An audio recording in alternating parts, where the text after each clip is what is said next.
அறிவு கிடையாது. இது எல்லாத்துக்கும் மூல காரணம் அறிவு கொண்டதாக இருக்கு. Creation presupposes planning.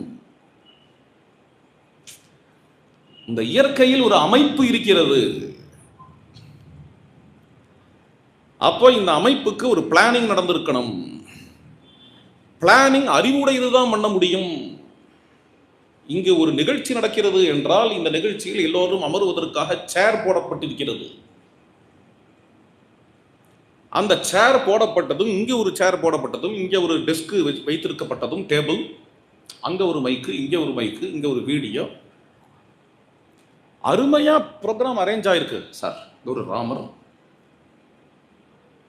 அருமையா ப்ரோக்ராம் அரேஞ்ச் ஆயிருக்கு. இது அரேஞ்ச்மெண்ட்லாம் யார் பண்ணது? இயற்கையால் வந்தது. சொல்ல முடியுமா? சொல்ல முடியாது. என்ன? It presupposes a planning. இதை செய்வதற்கான பிளானிங் வேணும். பிளான் பண்ணி வந்தது இது. அது மாதிரி எங்கேயுமே ஏதாவது ஒரு அமைப்பு இருந்தால் அது தானாக வந்ததாக இருக்க முடியாது. பின்பு என்ன அப்படின்னா அது அதை பிளான் பண்ணவர் வேணுங்கிறது ரொம்ப சாதாரணமாக புரிந்து கொள்ள முடிகிற விஷயம். இந்த ஒரு சின்ன விஷயம், இத்தனை சேரை முன்னாடி போடுறது, இங்கே ஒரு சேரை போடுறதுக்குமே பிளானிங் வேண்டியிருக்கு. இந்த அண்ட சராச்சரத்தில் எவ்வளோ பிளானிங் நடக்கிறது. கோ அத்தாவே தக இக பிரவோச்சது குத ஆஜாதா குத இயம் விசிருஷ்டிஹி அர்வாத் தேவா அஸ்ய விசர்ஜனாய அதா கோ வேத யதா பபூவ இயம் விசிருஷ்டிர் யதா பபூவ. இதெல்லாம் சிந்திக்க சொல்லுகிறது ருக்வேதம். இவ்வளவு பெருசு நடக்கிறதேப்பா. பீஷாஸ்மாத் வாதஃ பவதே பீஷோதேதி சூரியஹ. ஒரு அக்ஷரேகை கீழே இறங்காமல் சூரியன் இருக்கிறான். கீழே உள்ள டிராஃபிக்கை விட பெரிய டிராஃபிக் மேல இருக்கு. இத்தனை கிரகங்கள், இத்தனை நட்சத்திரங்கள், எந்த அளவுல எத்தனை வினாடிகள்ல எவ்வளவு மூவ் ஆகணுமோ அப்படி மூவ் ஆகணும்.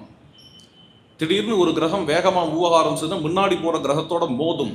மோதினா நம்ம கதை என்ன ஆறுது? பூமி ஒரு சிறிய கிரகம். ராமாயணத்தில் அழகா ஒரு விஷயம் வருது, கொஞ்சம் கவனிச்சு பார்த்தா ஆச்சரியமான விஷயம்.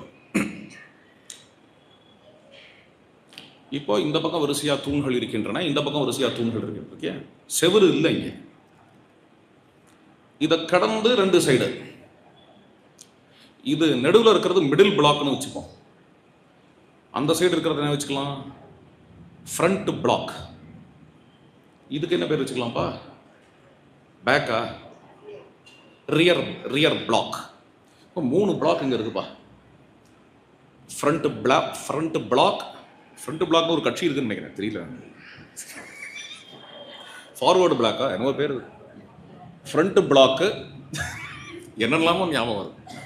மிடில் பிளாக்கு, இந்த பக்கம் இது ஒரு பிளாக், ரியர் பிளாக். 3 விதமான பிளாக் இருக்கிறது. செவரே இல்லை.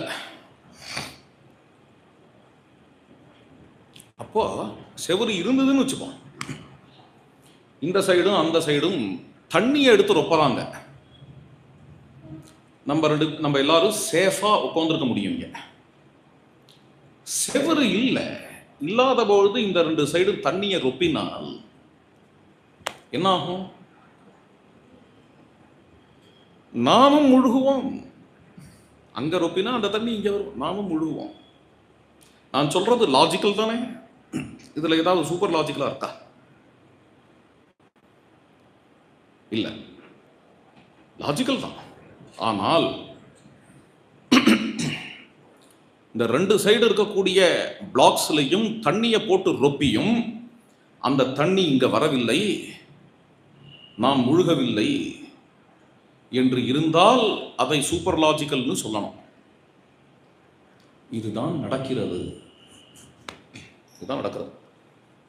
இந்த பூமியில 1/3 1/4 நிலம்ங்கிறது. 1/4 தான் நிலம், மற்ற 3 தண்ணீர். என்ன ஆகணும்? லாஜிக்கலி என்ன ஆகணும்? அந்த தண்ணீர் நம்மளை முழுக்கடிக்கணும். அப்படி இத்தனை நாள் வரை முழு கடிக்காமல் எது காப்பாற்றுகிறது? இந்த அமைப்பு யாரால்? இந்த இந்த கேள்வி ராமாயணத்தில் வருது. சாகரஹா சமயம் கிருத்வா ந வேளாமதி வர்த்ததே. 2-3 இடத்துல வருது. அதுவும் ஒரு இடம் ஆச்சரியமான இடம். ராவணனாகிய பெருங்கடல் அப்படின்னு ஒரு இடம். வேளாம் இவாசாத்திய யதா சமுத்திரஹா. கடல் எப்படி அதனுடைய எல்லைக்கு தானாக ஓயுமோ, கண்ணுக்கு தெரியாத எல்லை அதற்கு தானாக ஓயுமோ, அதை போல் பரமனே ராமபிரானே உம்மிடம் ஓய்ந்தான் எங்க அண்ணன் அப்படின்னு விபீஷணன் ராவணன் போன உடனே அங்கலாய்க்கிறார். இந்த சமுத்திரம் யாருக்கு கட்டுப்பட்டு நிலத்தை அழிக்காமல் இருக்கிறது? ஆகாயத்தில் உள்ள டிராபிக் ஒண்ணுக்கு மோதாமல் எப்படி இருக்கிறது? இந்த உடலில் 100 வருடங்கள் அல்லது 90 வருடங்கள் அல்லது 80 வருடங்கள், வெறும் 30 வருஷம் கூட வச்சுக்கோ, தொடர்ச்சியாக இந்த ஹார்ட் பீட் எப்படி இருக்கிறது?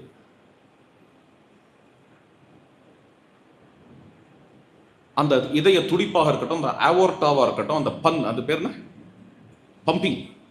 இந்த பம்பிங் எப்படி நடக்கிறது? நீ நினைச்சா நடக்குமா? நான் நினைச்சா முடிக்கணும். இங்க பண்ணி பாருங்க. மாதிரி எத்தனை நாள் பண்ண முடியும்? என்ன கையால பண்ணி பாருங்க. அரை மணி நேரம் பண்ண முடியுமா? மாதிரி போன ஜென்ரேஷனாக இருந்தால் பண்ணியிருக்கோம் அரை மணி நேரம். நம்மளாம் மொபைல் லேப்டாப் பண்ண முடியாது. போன ஜென்ரேஷனாக இருந்தாலும் 1 மணி நேரத்துக்குள்ள பண்ண முடியாது. ஆனா எப்படி உள்ள இருக்கிறது மட்டும் பண்றது? பம்பிங் 100 வருஷத்துக்கு. இந்த அமைப்பு ஆச்சரியமான அமைப்பு. இந்த உடலுக்கு எத்தனை எதிரிகள் இருக்கிறார்கள் தெரியுமா? எத்தனை எதிரிகள் இருக்கிறார்கள் தெரியுமா? இந்த உடலை விட்டு ஒரு க்ஷணம் ஆன்மா நீங்கட்டும், அப்புறம் என்ன, ஒரு 5 மணி நேரம் தாங்குமா? உடல் நாரி போய் விடும். அத்தனை எதிரிகளும் கொத்தி தீர்த்திடுவாங்க. உள்ளேண்ட எதிரிகள் அத்தனை நுண்ணுயிரிகளும் தின்று தள்ளும். வெளியிலிருந்து கழுகுகள் கொத்தும், எறும்புகள் மேலே ஈரும். அதை கொளுத்தியே ஆகணும். உள்ளே உள்ள சிவம் இல்லாவிடில் அது சவம். கொளுத்தியே ஆகணும். அதை பாரியா பிப்யதி தஸ்மின் காயே. அந்த உடலை, அந்த கற்பு கரசியே அவரின் மனைவியை கொளுத்துவதற்கு ஏற்பாடு செய்து கொண்டிருப்பாள். ஆச்சரியம் பார்த்தேடா. உள்ள ஆன்மா இருந்த வரைக்கும் இதனுடைய கௌரவம் கிட்டத்தட்ட 100 வருஷம் இத்தனை எதிரிகள் ஒன்றும் தொட முடியாதபடி இருந்திருக்கு. இந்த உடல் யாருக்காக இருக்கிறதோ அந்த ஆன்மா கிளம்பின அப்புறம் அந்த உடலோட நிலைமை என்னாச்சு? இந்த அமைப்பெல்லாம் எங்கிருந்து? இத்தனை மேத்தமேட்டிக்ஸ், இத்தனை கால்குலேஷன்ஸ். ஒரு சின்ன மிஷின் இருந்தா கூட, ஒரு மொபைல் போன் இருந்தா கூட நோண்டி பார்க்கறோம். எப்படி உருவாக்கியிருக்கான் பாரு, என்ன அதிசயமா. தானா வருமா? அப்பொழுது அமைப்பு இருக்கிறது.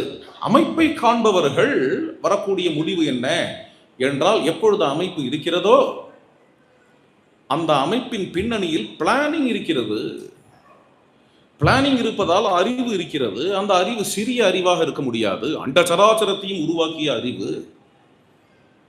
அந்த அறிவை உடையவனுக்குத்தான் வாலறிவன் என்று பெயர். அந்த பகவான், நான் சொல்லக்கூடிய ஆதி பகவான் இருக்கிறானே, அவன் வாலறிவன். பரமாணுக்களுக்கு அந்த அறிவு கிடையாது. பரமாணுக்களாக இருக்கட்டும், அமைப்பாக இயங்குகிறது. பின்னணியில் வாலறிவன் இருக்கிறதுனால, சர்வஜன் இருக்கிறதுனால, காலமோ விதியோ எல்லாத்தையும் ஒத்துக்கிறோம். இது எல்லாமே அமைப்பாக இயங்குகிறது. அமைப்பாக இயங்குகிறது காரணம், அமைப்புக்கு பின்னணியில் வாலறிவன் இருப்பதால். நீ என்ன சாஸ்திரம் படி, அந்த சாஸ்திரங்கள்லாம் படிச்சாலும் அந்த சாஸ்திரங்கள் மூலமா நீ பரமாணு, இயற்கை, பிரகிருதி அல்லது விதி என்கின்ற எந்த ஒரு முடிவுக்கு வந்தாலும், இந்த வாலறிவனை நீ புரிந்து கொள்ளாதவரை, அந்த வாலறிவனை காரணம் என்று புரிந்து கொள்ளாதவரை நீ படித்த சாஸ்திரங்கள் எல்லாம் வீண். இதான் அர்த்தம். அது இந்த குறளுக்குள்ள பொருள். கற்றதனால் ஆய பயன் என்கொல். இவ்வளவு கற்றதற்கும் பயன் என்ன என்றால், அந்த வாலறிவன் இருக்கிறான் என்ற அறிவு. வாலறிவன் நற்றால் தொழா அர் எனின். இவருடைய திருவடியை நாம் தொழாமல் போனால் இவ்வளவு சாஸ்திரங்கள் கற்று என்ன பயன்? எப்பொழுது திருவடி என்று ஒன்று சொல்லுகிறாரோ அப்போ உருவமுள்ள கடவுளை சொல்லுகிறார். இங்க மட்டும் இல்லை, திருப்பி திருப்பி அந்த திருவடி வரப்போகிறது. இதுல இன்னொரு சுவாரஸ்யம் சொல்றேன். பகவத் சாஸ்திரங்கள்ல பகவான் என்கிற சொல்லையே முக்கியமாக உருவமுள்ள கடவுளுக்கு சொல்லுவார்கள். கிளியரா சொல்லணும்னா ஸ்ரீமத் பாகவதத்தில் பிரம்மேதி பரமாத்மேதி பகவான் இதி சப்தியதே அப்படின்னு 3ஆக கூறப்படுகிறது. அகண்டமாக உருவமற்ற எங்கும் நிறைந்து சித்துமயமான நிலை இருக்கிறதே அதற்கு பிரம்மம் என்று பெயர். அந்தர்யாமி என்பது இருக்கிறதே அது பரமாத்மா என்று பெயர். நம் கண் முன்னே தோன்றுகிறதே என்ன அபராகிருதமான திவ்ய திருமேனியோடு கூட நம் கண் முன்னாடி தோன்றுகிறதே அந்த திருமேனியோடு கூடிய இறைவனுக்கு பகவான் என்று பெயர் என்று நாம் பாகவதத்தில் காண முடிகிறது. பகவான் என்கிற பெயர் இங்கு உபயோகப்பட்டு இருக்கிறதுலேயே அவர் உருவம் உடையவர். இல்லாத போனால் திருவடி தாள் என்பது எங்கிருந்து வரும்? த்ரையாச்ச உபனிஷத்பிஷ்ச சாங்கிய யோகைச்ச சாத்வதைஹி ஹரிம்சா அமன்யதே ஆத்மஜம். உபகீயமான மாகாத்மியம் ஹரிம்சா அமன்யதே ஆத்மஜம். வேதங்களும் வேதாந்தங்களும் அவரை பிரம்மம் என்று பறைசாற்றுகின்றன. யோகிகள் அவரை பரமாத்மா என்று பறைசாற்றுகின்றன. அப்படிப்பட்டவனையே பாகவதர்கள் பகவான் என்று காண்கின்றனர். அப்படிப்பட்டவனை தன்னுடைய குழந்தை என்று கண்டாள் யசோதை. எல்லாம் பாகவத ஸ்லோகம். பகவானுக்கு லட்சணம் என்னென்ன? சகீர்த்தியமானஹா சீக்கிரமேவ ஆவிர்பவதி அனுபாவயதிச்ச பக்தான். நாரதவதி சூத்திரம். சங்கீர்த்தனம் செய்ய செய்ய ஆவிர்பவிப்பான் பாண்டுரங்கன். ஆவிர்பவிப்பான் ஆவிர்பவதி. அந்த சுவானுபவத்தை எல்லோருக்கும் கொடுப்பான். அனுபாவயதிச்ச பக்தான். என்ன வார்த்தை? சகீர்த்தியமானஹா சீக்கிரமேவ ஆவிர்பவதி அனுபாவயதிச்ச பக்தான். பக்தர்களுக்கு அனுபவத்தை அள்ளி தருவான், அருளை அள்ளி தருவான் என்கிற இந்த பகவான். பகவான்கிற சொல்லிலேயே அப்போ திருவடி உடையவன். அதனாலதான் அடுத்ததுல நற்றாள் தொழா அர் எனின். நற்றாள் அப்படிங்கிறது அவருடைய திருவடியை காட்டக்கூடிய சொல்லாக அமைகிறது. மலர் மிசை ஏகினான் மானடி சேர்ந்தார் நிலமிசை நீடு வாழ்வாகார். புண்டரீகம், ஹிருதய புண்டரீகம். அந்த ஹிருதய புண்டரீகம் இதயத்தாமரை. அந்த இதயத்தாமரையில் திருவடியை வைத்திருக்கக்கூடிய எம்பெருமான். அவரை யார் யார் போற்றுகிறார்களோ, அவரை யார் யார் ஆசிரியிக்கிறார்களோ அவர்கள் தீர்க்கமான காலம் நிம்மதியாக வாழ்வார்கள். வேண்டுதல் வேண்டாமை இல்லாம் அடி சேர்ந்தார்க்கு யாண்டும் இடும்பை இல. வேண்டுதல் வேண்டாமை இது இரண்டுமே இல்லாதவர் அந்த பகவான். அவருடைய திருவடியை சேர்ந்தவர்களுக்கு எந்த துன்பமும் இருக்காது. வேண்டுதல் வேண்டாமை இல்லாதவர் யார்? பகவத்கீதையிலே வரக்கூடிய ஸ்லோகம் நமே தேஷ்யோஸ்தி ந பிரியா. பகவானுக்கு வேண்டுதல் வேண்டாமை கிடையாது என்கிறதை கீதை பறைசாற்றுகிறது ஒரு பக்கம். மற்றொரு பக்கம் பரிபாடல் பறைசாற்றுகிறது. பரிபாடல் கூறுகிறது, போற்றார் உயிரினும் போற்றுணர் உயிரினும் மாற்று ஏமாற்றல் இலையே. நினக்கு மாற்றோரும் இலர் கேளீரும் இலர் எனும் வேற்றுமை இன்று அது போற்றாரை பெறினே. பரிபாடலில் 4வது பாடல் 49வது அடி. 49 56 வரைக்கும் இருக்கிறதுல அடி. ரொம்ப அருமையான வார்த்தை அது. இது யாரை பற்றியதுன்னா, இந்த பாடல் திருமாலை பற்றியது, பகவான் நாராயணனை பற்றியது. பரிபாடலில் உள்ள இந்த பாடல். அதுல முக்கியமான விஷயம் என்னன்னா, அதாவது மாற்றோரும் இலர் கேளிரும் இலர். எம்பெருமானுக்கு பாரபட்சம் கிடையாது, எம்பெருமானுக்கு மாற்றோரும் கிடையாது, கேளிரும் இல்லை. யாரிடம் அறம் இருக்கிறதோ அவர்கள் வேண்டியவர்கள், யாரிடம் அறம் இல்லையோ, யார் துஷ்டர்களோ அவர்களை தண்டிப்பவர். பல விதரணதட்சம் பட்சபாத அனபிக்யம். அப்படி ராகம் தேசம் இவ்விரண்டும் இல்லாதவர் திருமால் என்கிறதை பரிபாடல் பறைசாற்றுகிறது. வேண்டுதல் வேண்டாமே இலாம் என்கிற பாயிண்ட் அடி சேர்ந்தாருக்கு. அப்படிப்பட்ட திருவடியை சேர்ந்தவர்களுக்கு எந்த விதமான துக்கமும் இருக்காது, இடைஞ்சலும் இருக்காது, துன்பமும் இருக்காது. இருள் சேர் இருவினையும் சேரா இறைவன் பொருள் சேர் புகழ் புரிந்தார் மாட்டு. எவோ ராகத்வேஷங்கள் இல்லையோ அப்ப புண்ணிய பலனும் அவருக்கு கிடையாது, பாபமும் அவருக்கு கிடையாது, புண்ணியமும் கிடையாது. அப்படிப்பட்டவர் அவர். அவரை ஆசிரியக்கணும், அவருடைய புகழை பாட வேண்டும். அவருடைய புகழை பாடக்கூடியவர்கள் எப்போ அவர் பகவானோ அவருடைய புகழை பாடக்கூடியவர்கள் பாகவதர்கள். அப்படி பாடக்கூடியவர்களுடைய உள்ளத்தில் அஞ்ஞானமானது வராது என்று மிகவும் ஆச்சரியமான குறள். பொறிவாயில் ஐந்தவித்தான் பொய்தீர் ஒழுக்க நெறி நின்றார் நீடு வாழ்வாகா. பொறிவாயில் ஐந்தவித்தான் என்கிறது பொதுவாக ஐம்புலன்களையும் அடக்கியவன் என்று கொள்ள வேண்டும். முதல்ல இறைவனுக்கு புலன் இருந்தா தானே அதை அடக்கிறதுக்கு. புலன்களுக்கு அப்பால்பட்டவன் இறைவன். அப்போ அடக்கியவன் என்கிறதை விட இங்க ஐம்புலன்களையும் கடந்தவன் என்கிற பொருள். அப்பேற்பட்ட எம்பெருமான் ஆனா ஐந்தவித்தான் என்று அடக்கியவன் என்று சொல்லுவானே என்றால் அதற்கு முக்கியமான காரணம் அவ்வாறு நாமும் ஐம்புலன்களை அடக்கி பழக வேண்டும் என்பதனால. பொய் தீர், பொய் இல்லாமல் ஐம்புலன்களுக்கும் அப்பால் ஐம்புலன்களையும் அடக்கியாலும் இறைவனின் ஒழுக்கத்தை நாம் கடைபிடிப்போமாகில் ஒழுக்க நெறி நின்றார் நாம் வாழ்க்கையில் மிகவும் க்ஷேமமாக இருக்க முடியும், நீடூடி வாழ முடியும் என்கிறது பொருள்.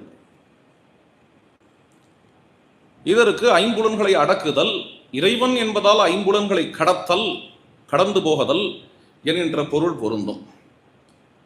ஐம்புலன்களை அடக்குதல் என்கிற பொருள் மிகவும் பொருத்தமான பொருள். மறுபடியும் அதே பாயிண்ட் எடுக்கிறேன், நேற்றுக்கு சொன்ன பாயிண்ட் என்னென்ன. இதற்கு ஒரு விசித்திரமான ஒரு விளக்கம் சில பேர்கள் கொடுக்க விரும்புகிறார்கள். அது என்ன என்றால், எங்கிருந்து எடுத்தார்களோ தெரியவில்லை, பொறி என்றால் சிலுவை என்று பொருள் என்று சொல்லி அந்த சிலுவையில் 5 அங்கங்கள் அடிக்கப்பட்டு இருக்கிறவர் அவர் ஐந்தவித்தார்.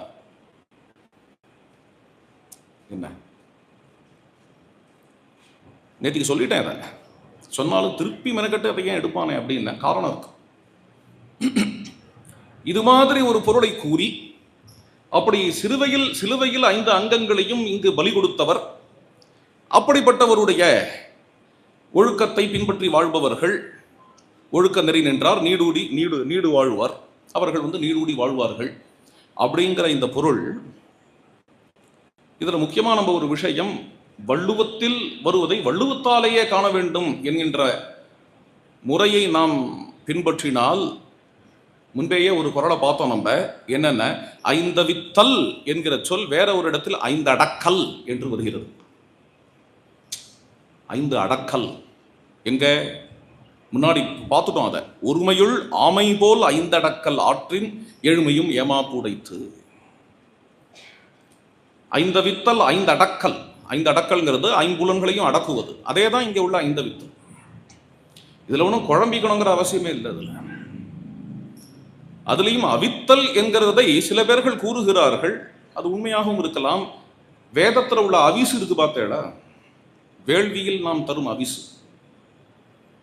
அந்த அவிசிலிருந்து வந்ததுதான் அவித்தல் என்கிற சொல் என்று முதலில் கூறி ஒருவர் அந்த அவி என்றால் பலி என்று பொருள் எடுத்துக்கொண்டு இந்த 5 அங்கங்களையும் சிலுவையில் அறைவது என்று பொருள் கூறுகிறார். அவித்தல் என்கிறதே வேத சொல், அதற்கு அவிசு என்று பெயர்.